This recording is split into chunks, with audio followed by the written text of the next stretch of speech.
สบายดีมื้อนี้ก็อยู่กับสองบ่าวไส้สมใจเนาะบ่าวไส้จะมาแนะนำวิธีโหลดเพลงลงไว้ใน iPhone เนาะเมื่อโหลดแล้วเราสามารถพังแบบออฟไลน์ได้เนาะเมื่อเราบ่ได้เสื่อมเน็ตหน่วยวิธีง่ายๆแบบบ่มี ID iCloud หรืออีเมลหรือบัญชีใดๆเนาะนั่นก็คือโปรแกรม Player GR เนาะเพราะเราสามารถโหลดในApp Store ได้เนาะใส่เวลาโหลดบ่ฮอดนาทีเนาะเดี๋ยวมาใส่สิลองค้นหาให้เบิ่งเด้อ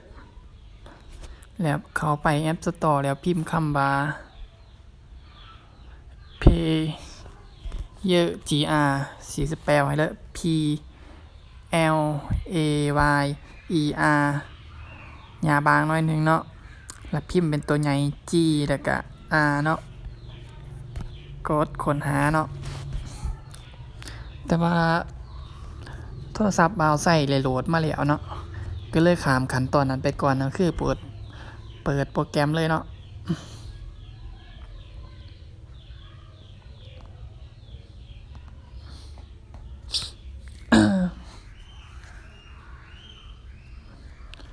แล้วกดเข้าค้นหาเนาะบ่าวใส่สิลองโหลดเพลงเป็นตัวอย่างให้เบิ่งเนาะ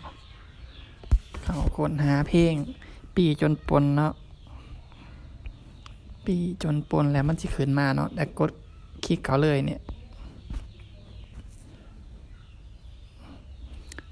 เดี๋ยวสิโหลดเพลงหนึ่งไง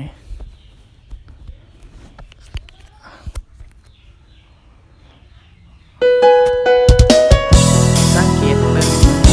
สีเหลืองๆนี่นะสีชมพูแดงเป็นโซนเนาะแสดงมาเพลงนั้นโหลดแล้วเนาะ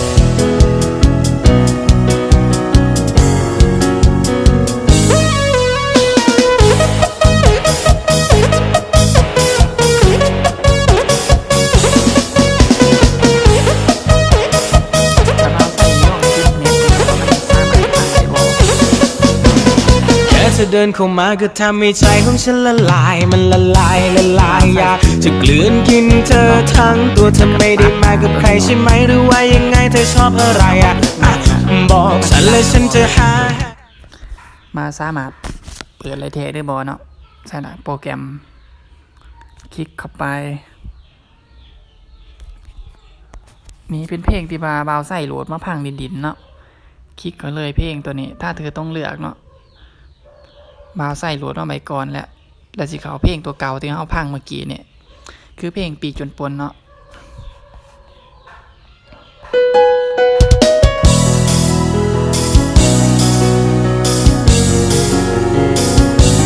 บ่าวใส่ที่สัญญาณไปแล้ว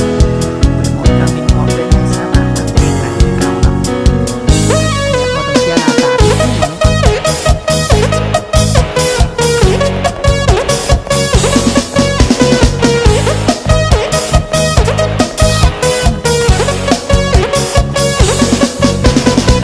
เธอเดินเข้ามาก็ทำให้ใจของฉันละลายมันละลายอยากจะกลืนกินเธอทั้งตัวเธอไม่ได้มากับใครใช่ไหมหรือว่ายังไงเธอชอบอะไรบอกฉันเลยฉันจะหาให้เธอฉันไม่ได้รวยเหมือนใครหรือไม่ได้มีเหมือนใครหรอกแค่อยากจะบอกว่าคนหนึ่งฉันน่ะมันมีแต่รักจึงจะไม่มีวันมาทอดมาทิ้งให้เธอต้องไปนั่งเสียใจถึงหน้าตาไม่ดีแต่ฉันก็มีหัวใจของฉันให้เธอไปจนหมดในชีวิตตอนนี้มีเพียงแค่เธอเท่านั้นโปรดอย่าทิ้งขว้างกันจะไม่หัวใจฉันตีโก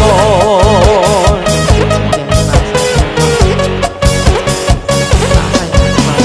ได้มาเจอกับเธอในวันที่ฉันไม่เหลืออะไร